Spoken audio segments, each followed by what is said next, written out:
ఏపీలో కూటమి పాలన 2 ఏళ్లు పూర్తి చేసుకున్న సందర్భంగా తిరుపతిలో బహిరంగ సభ నిర్వహించారు. ముఖ్యమంత్రి, డిప్యూటీ సీఎం, రాష్ట్ర మంత్రులు, రాష్ట్రానికి సంబంధించిన కేంద్ర మంత్రులు అందరూ కూడా ఈ మీటింగ్ కు హాజరయ్యారు. ఇక్కడ చంద్రబాబు నాయుడు ప్రసంగించారు. 80% సత్యదూరమైన అంశాలతోనే తన ప్రసంగాన్ని చంద్రబాబు నాయుడు గారు కొనసాగించారు.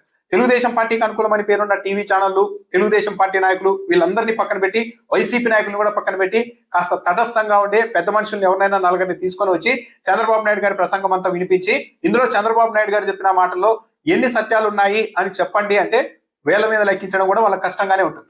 చంద్రబాబు నాయుడు గారు చెప్తూ ఉన్నారు, నేను 4వ ముఖ్యమంత్రి, లోతుకు వెళ్ళి చూస్తే ఎక్కడా కూడా డబ్బులు లేవు, ఎక్కడా కూడా నిధులు లేవు, వైసీపీ ప్రభుత్వం దిగిపోయినట్టు కానీ చంద్రబాబు నాయుడు గారు చెప్తున్నారు.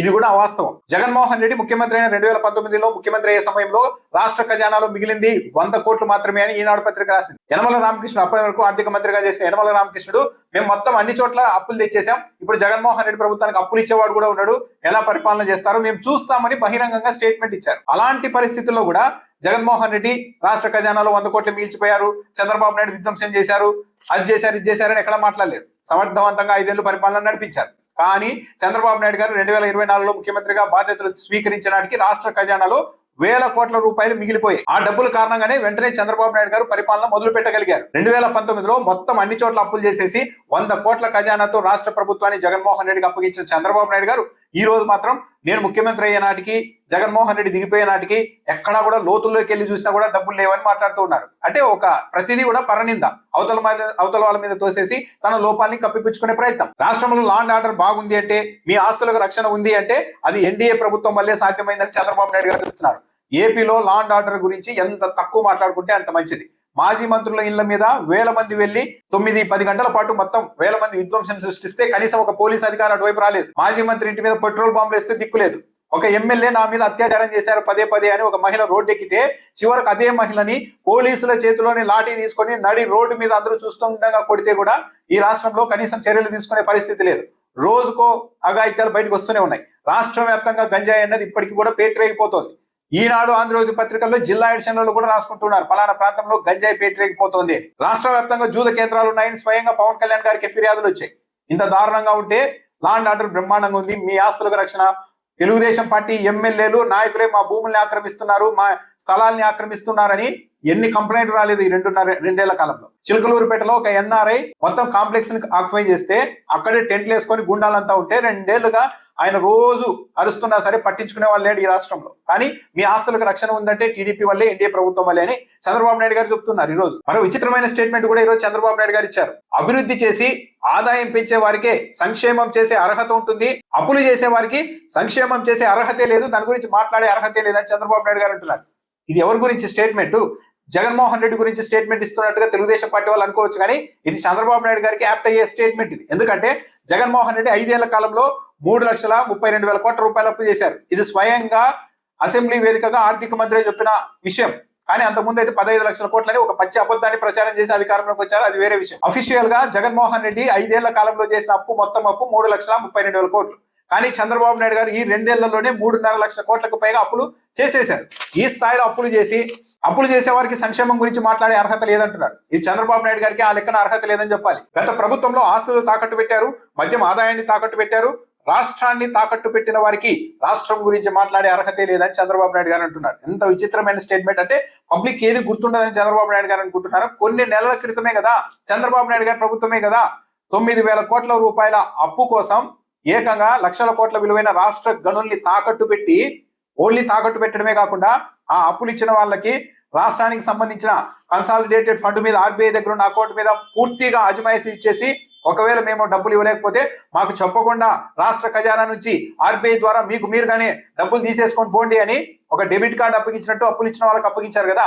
ఇది కదా ఈ దేశంలో ఏ రాష్ట్రము చేయని స్థాయిలో మొత్తం తాకట్టు పెట్టి, గనుల్ని తాకట్టు పెట్టి ఆర్బీఐ దగ్గర ఉన్న అకౌంట్ మీద అజమాయిషీ ఇచ్చి అప్పులు చేసింది చంద్రబాబు నాయుడు గారు. కానీ గత ప్రభుత్వం మద్యాన్ని ఆదాయాన్ని కూడా తాకట్టు పెట్టింది అని చంద్రబాబు నాయుడు గారు మాట్లాడుతున్నారు. ఈ రోజు హంద్రీ నీవా పూర్తి చేసి కుప్పానికి నీళ్లు ఇచ్చామని చెప్తున్నారు. ఇది కూడా ఒక అబద్ధం, సత్యదూరమైన మాట. ఎందుకంటే ఎన్నికలకు ముందే కావాలంటే ఈనాడు, ఈటీవీలో కూడా ప్రసారమైంది. ఆ రోజు జగన్మోహన్ రెడ్డి ముఖ్యమంత్రి హోదాలో వెళ్లి కుప్పంకి నీళ్లు ఇచ్చి వచ్చారు, కుప్పం చెరువులకు నీళ్లు మళ్లించి వచ్చారు. కానీ చంద్రబాబు నాయుడు గారు మేమే ఇచ్చామని చెప్తున్నారు. బహుశా అక్కడ ఉండే ఏదో చిన్న లైనింగ్ పనులు కంప్లీట్ చేసి ఇంకా నీట్ గా చేశారేమో, కానీ కుప్పానికి మేమే నీళ్లు ఇచ్చామన్నది మాత్రం సత్యదూరమైన అంశం.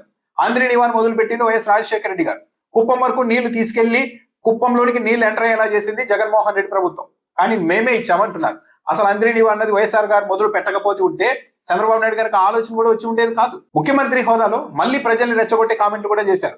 వెంకటేశ్వర స్వామిని అప్రతిష్ట పాలు చేశారు, మీకు రోషం లేదా? అక్కడ ఉన్న వాళ్ళని ఒక ముఖ్యమంత్రి ఇలా మాట్లాడచ్చా? మీకు రోషం లేదా? దేవుడిని నమ్మడం కాదు, దేవుడిని కాపాడుకుంటామని చప్పట్టు కొట్టి గట్టిగా చెప్పండి అంటున్నారు. చంద్రబాబు నాయుడు గారు పబ్లిక్ లో ఎంత ద్వేషాన్ని నింపుతున్నారో ఈ వ్యాఖ్య ద్వారానే అర్థమవుతోంది. ఎక్కడో యుద్ధం జరుగుతోంది, దానివల్ల రాష్ట్రం మీద కూడా ప్రభావం పడుతుంది, అందుకే మామిడి ధరలు పడిపోయాయి, రొయ్యల ధరలు పడిపోయాయని చంద్రబాబు నాయుడు గారు చెప్తున్నారు. సరే, ఈ ఏడాది యుద్ధం జరుగుతోంది, సరే గత ఏడాది కూడా మీరు ముఖ్యమంత్రి అయిన తొలి ఏడాది సొంత జిల్లాలోనే మొత్తం కిలోమీటర్ల కొద్దీ మామిడి రైతులు ట్రాక్టర్లను పక్కన రోడ్డు పక్కన పెట్టుకొని వారాల తరబడి వెయిట్ చేశారు కదా, ధర లేక మద్దతు ధర లేక. మరి అప్పుడే యుద్ధం జరిగింది అంటే ప్రతిదీ తాను కారణం కాదు, అయితే జగన్మోహన్ రెడ్డి, కాకపోతే ప్రపంచ దేశాలు ట్రంప్, ఇరాను, ఇజ్రాయెల్ వీళ్ళే మే కారణం కాదన్నట్టుగా చంద్రబాబు నాయుడు గారి వైఖరి ఉంది. మద్యపానం నిషేధం చేస్తేనే ఓట్లు అడుగుతామని జగన్మోహన్ రెడ్డి చెప్పారు, చేశారా తమ్ముళ్ళు అని కూడా ప్రశ్నిస్తున్నారు. జగన్మోహన్ రెడ్డి కనీసం కట్టడి చేయడానికైనా ప్రయత్నించారు. కానీ ఇంత సీనియర్ నాయకులైన చంద్రబాబు నాయుడు గారు ఏం చేశారు? మేము అధికారంలోకి వస్తే నాణ్యమైన మద్యం ఇస్తాం తమ్ముళ్ళు అని ప్రచారం చేశారు. ఏ రాజకీయ నాయకుడికి ఈ సాహసం చేసి ఉండదు. మంచి చెడు మద్యమేంటి? మద్యమే ఒక చెడు, దాన్ని మాన్పించాల్సింది పోయి మేము మంచి మద్యం ఇస్తామని చెప్పి వచ్చారు అధికారంలోకి. సరే వచ్చారు, ఆ పాలసీ అంతా కరెక్ట్ గా ఉందా? రాష్ట్ర వ్యాప్తంగా 1,00,000కు పైగా బెల్ట్ షాపుల్ని నడుపుతున్నారు తెలుగుదేశం పార్టీ కార్యకర్తలు, నాయకులు. తెలుగుదేశం పార్టీ నాయకులే చెప్తున్నారు, జనసేన పార్టీ నాయకులే చెప్తున్నారు. మా నియోజకవర్గాల్లో ఇన్ని బెల్ట్ షాపులు ఉన్నాయి, మా నియోజకవర్గాల్లో ఇన్ని బెల్ట్ షాపులు ఉన్నాయి. ఈ విధంగా మద్యం పాలసీని తయారు చేసి విచ్చలవిడిగా చివరకు బీచ్ లో కూడా బీర్ అమ్ముకునేందుకు అవకాశం ఇస్తూ మళ్ళీ జగన్మోహన్ రెడ్డి మద్యపాన నిషేధం చేస్తానని చెప్పి చేయలేదు అని మాట్లాడుతున్నారు. మరి బెల్ట్ షాపులు పెడతామని చంద్రబాబు నాయుడు గారు ఎన్నికల ముందు చెప్పి వచ్చారా? సిపిఎస్ వారంలో రద్దు చేస్తామని జగన్మోహన్ రెడ్డి చెప్పాడు, ఏమైంది అని కూడా ప్రశ్నించారు. తెలుగుదేశం పార్టీ కూడా తన మేనిఫెస్టోలో చెప్పింది సిపిఎస్ పైన లోతుగా పరిశీలన చేసి ఒక మంచి నిర్ణయం తీసుకుంటామని. 2 ఏళ్ళు అయింది, అసలు పరిశీలన మొదలైందా? జగన్మోహన్ రెడ్డి అన్న జెన్యూన్ గా ఉద్యోగులు అటు రాష్ట్ర ఖజానా రెండింటికి సమన్వయం చేస్తూ గ్యారంటీ పింఛన్ స్కీమ్ తెచ్చేందుకు ప్రయత్నించారు. తెలుగుదేశం పార్టీ వాళ్ళు లేనిపోయిన అపోహలు సృష్టించకుండా సజావుగా ఉండి ఉంటే ఈరోజు ఉద్యోగులకి చాలా బెనిఫిట్ జరిగి ఉండేది జగన్మోహన్ రెడ్డి నిర్ణయం వల్ల. ఇప్పుడు ఏంటి పరిస్థితి? జీపీఎస్ లేదు, ఓపీఎస్ లేదు, సిపిఎస్ రద్దు కాలేదు. జగన్మోహన్ రెడ్డి ఒక్క జాబ్ క్యాలెండర్ అయినా ఇచ్చారా తమ్ముళ్ళు అని మాట్లాడుతున్నారు చంద్రబాబు నాయుడు గారు. 1,34,000 సచివాలయ ఉద్యోగాలు, పర్మనెంట్ ఉద్యోగాల్ని జగన్మోహన్ రెడ్డి తొలి ఏడాది నుండి ఫిల్ చేశారు. మొత్తం 5 ఏళ్ల కాలంలో 4 లక్షలకు పైగా ఉద్యోగాలు ఇచ్చారు. కానీ చంద్రబాబు నాయుడు గారు ఒక మెగా డిఎస్సీ అంటూ 16,000 పోస్టులు భర్తీ చేసి ఆ పోస్టులు కూడా ఎలా భర్తీ చేశారన్న దానిపై ఒక పెద్ద దుమారం రేగి ఇంత చర్చ నడుస్తూ ఉంటే మేమే అన్ని చేస్తున్నాం, జగన్మోహన్ రెడ్డి ఉద్యోగాలు ఇవ్వలేదని చెప్తున్నారు. 1,34,000 సచివాలయ ఉద్యోగాలు ఇవ్వకపోయి ఉంటే చంద్రబాబు నాయుడు గారు ప్రతి నెల 1వ తేదీ వెళ్లి ఒక ఇంట్లో పింఛన్ ఇచ్చి అక్కడ వాళ్ళతో మాట్లాడుతున్నట్లు చుట్టూ అన్ని కెమెరాలు పెట్టుకుని అలా చేయడానికైనా అవకాశం ఉండేదా? ఇంటింటికి పింఛన్ ఇచ్చే అవకాశం ఉండేదా?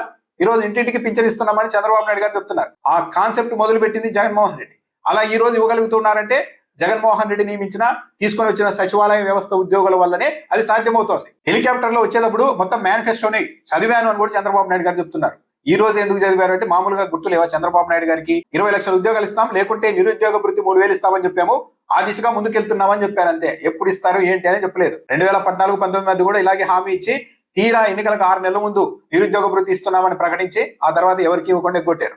కానీ ఈ రోజు ఆ విధంగా ముందుకెళ్తున్నామని చంద్రబాబు నాయుడు గారు చెప్తున్నారు. ఆడబిడ్డ నిధి కింద ఒక్కొక్కరికి 1,500 ఇస్తామని చెప్పాము, ఆర్థిక ఇబ్బందులు ఉన్నాయి, అందుకే P4 అనుసంధానం చేశామంటున్నారు. P4 అనేది ఒక బ్రహ్మ పదార్థం, అంటే మహిళలకు 1,500 లేదని అర్థమవుతుంది. ఫైనల్ గా చంద్రబాబు నాయుడు గారు వెంకటేశ్వర స్వామికి కూడా ఒక అప్పీల్ చేశారు. వెంకటేశ్వర స్వామిని కోరుతున్న ప్రజలందరికీ ఆరోగ్యం, ఆనందం, మెరుగైన జీవన ప్రమాణాలు కల్పించాల్సిందిగా వెంకటేశ్వర స్వామిని కోరుతున్నాను అని చంద్రబాబు నాయుడు గారు అన్నారు.